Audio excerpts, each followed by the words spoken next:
Welcome to our channel. If you want to delete unused stickers on WhatsApp to free up storage space and organize your sticker collection, follow these step-by-step instructions. Step 1. Open the WhatsApp app on your mobile device and log into your account. Step 2. Open any chat conversation and tap the emoji icon in the message input field. Step 3. Tap the sticker icon at the bottom of the screen to access your sticker collection. Step 4. Tap the plus icon to view all your downloaded and available sticker packs. Step 5. Locate the sticker pack you want to delete from your WhatsApp account. Step 6. Tap the trash or delete icon next to the sticker pack you wish to remove. Step 7. Confirm the deletion by tapping delete or remove when prompted to permanently remove the sticker pack from your WhatsApp. Step 8.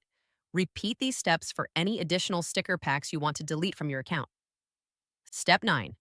Note that deleting a sticker pack will remove all stickers from that pack, but you can re-download it later if needed.